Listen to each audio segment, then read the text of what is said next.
Ça se passe au début sur une plage, tu vois, t'as un petit gars qui picole mais qui dragouille une petite nana. Alors à un moment donné, ils se disent tiens, on va aller se baigner à poil. La fille, elle nagouille et tout d'un coup, il y a une espèce de présence qui la happe et puis elle se fait attaquer.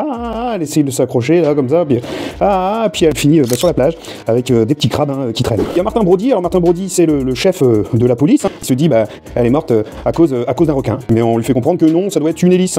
Mais Brody, il est intrigué. Alors il se cultive, il regarde dans des bouquins, il voit des photos. Peut-être que c'est un requin. Je vais appeler un océanographe qui a plein d'argent. Salut, c'est moi, Hooper. Du coup, il va aller voir la victime et il va la voir et il confirme en fait que c'est bien une attaque de requin. Alors du coup, Brody se dit qu'il va aller voir le maire. Arrête tes bêtises, Brody, c'est pas un requin. Ouais, mais si, je te le dis. Vous verrez, il y aura des problèmes. Du coup, arrive ce qui arrive, une journée à la plage. Les gens s'amusent sur la plage. Brody, il est pas serein. Il surveille la plage, mais il est embêté par des gens qui viennent l'embêter. Il fait frisquet, on n'aime pas l'eau. Bah enlève-moi ce bonnet, il est ridicule ton bonnet. Il surveille ce qu'il peut. Il voit des gens qui courent, notamment lui qui court avec son chien Pépette. Sauf que il y a ce petit gars qui s'appelle Alex Kidner. Il a l'autorisation d'aller se baigner et puis patatras, il se fait manger. Alors Brody il dit merde, problème quand même. Et là tout le monde panique, tout le monde s'en va. Il y a même un qui panique, mais en fait c'est un figurant qui se marre. Il aurait dû être coupé au montage, mais bon c'est pas grave. Alors le maire en urgence, il réunit le conseil municipal. Bon ça craint parce qu'on va être obligé de fermer les plages le temps de trouver quand même le requin qui a tué le petit Kidner. D'autant plus que la mère d'Alex Kidner, elle a proposé une récompense de 3000 $ pour celui qui trouve le requin qui a tué son fils. Et à ce moment-là en fait il y a un loup de mer qui s'appelle Quint qui débarque et puis fait un bruit sur le tableau. Ça fait un son dégueulasse, ça fait du mal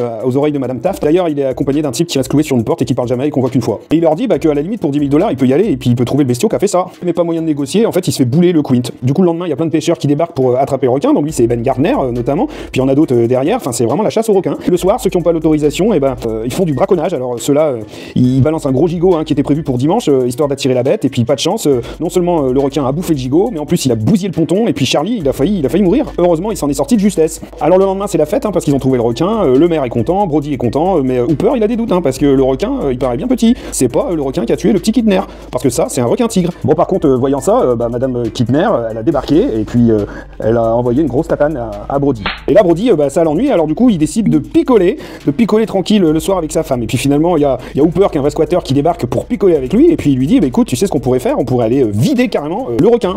Et en le vidant ils se rendent compte que c'est pas un requin qui a bouffé un gamin, il a surtout bouffé des déchets, notamment une plaque d'immatriculation, etc. Donc du coup Hooper qui est un peu éméché, il propose à Brody qui est tout aussi éméché d'aller faire un petit tour en bateau pour aller chercher le requin. Donc il part sur le bateau de Hooper en fait et il tombe sur l'épave de Ben Gardner. Ben Gardner je vous le rappelle c'était lui. Donc Hooper comme il est pas couard du tout, il décide carrément de plonger et puis d'aller voir ce qui se passe au niveau de l'épave. En allant au niveau de l'épave il tombe sur une grosse dent de requin et puis il est surpris tout d'un coup par l'apparition en fait du visage de Ben Gardner qui est complètement dépouillé. Alors Hooper et Brody ils retournent voir le maire et il lui explique que c'est pas le bon requin, qu'ils ont retrouvé une dent de requin. Ah tu l'as vu la dent? Bah non elle est tombée, j'ai flippé quand j'ai vu la gueule de Ben Gardner.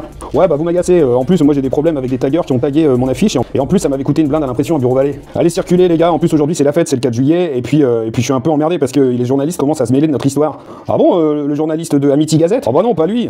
Lui c'est d'ailleurs joué par Carl Gottlieb qui était le scénariste du film Jaws. Non je parle de l'équivalent de BFM en fait, avec les caméras etc. Celui-là en fait qui est d'ailleurs incarné par Peter Benchley qui a écrit le roman Jaws. Bon j'espère qu'il n'y aura pas de soucis à la plage. Vous inquiétez pas, la plage elle est surveillée. Le problème sur la plage c'est que les gens ils ont un peu les boules, du coup ils osent pas aller dans l'eau et ça ennuie le maire. Alors il propose à un de ses conseillers municipaux d'y aller avec sa famille pour montrer l'exemple. Oh là là je vais chier dans mon froc. Donc les gens font des patous dans l'eau, tout va bien, mais tout d'un coup il y a une espèce d'aileron qui apparaît comme ça. Donc ça refait flipper tout le monde. Oh là là, on a peur, mais on se rend compte en fait que c'était juste deux gamins qui faisaient une petite blague. Ah oui c'est lui qui a décidé de faire cette farce. Alors j'ai décidé de pas le dessiner parce qu'il mérite pas. Donc Hendrix, l'adjoint de Brody, lui dit qu'il n'y a pas de souci en fait, c'est des gamins, c'était une blague. Ouf, nous voilà sécurisés. Oh il y a un requin dans les temps. Mince notre fils Michael il est là-bas parce qu'on voulait pas qu'il aille dans l'océan, il est dans les temps. Michael rentre tout de suite. Alors il part en courant comme ça. Salut les jeunes, on est bien dans les temps. Oh, problème, il m'a fait manger la jambe. Ah, le requin arrive sur Michael.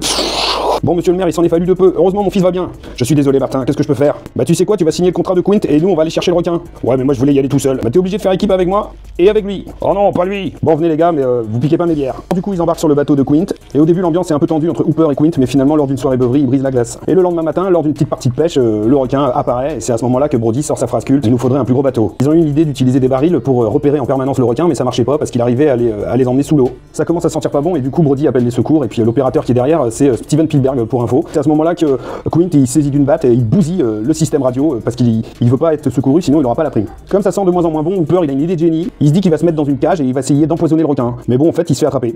Et puis c'est le tour de Quint en fait de se faire happer par le requin, il se fait bien manger. Donc finalement Brody il se retrouve tout seul. Il enfonce une bouteille de gaz dans la gueule du requin et puis il lui tire dessus et puis le requin fait boum. Hooper il ressort sa petite tête une fois que l'orage est passé. Coucou, oh bah t'étais vivant. Ouais il est où Quint? Bah il s'est fait manger. Bon bah je te propose qu'on essaye de partir, on se fait un radeau avec des barils. Et donc du coup en fait il part comme ça et puis le film il finit.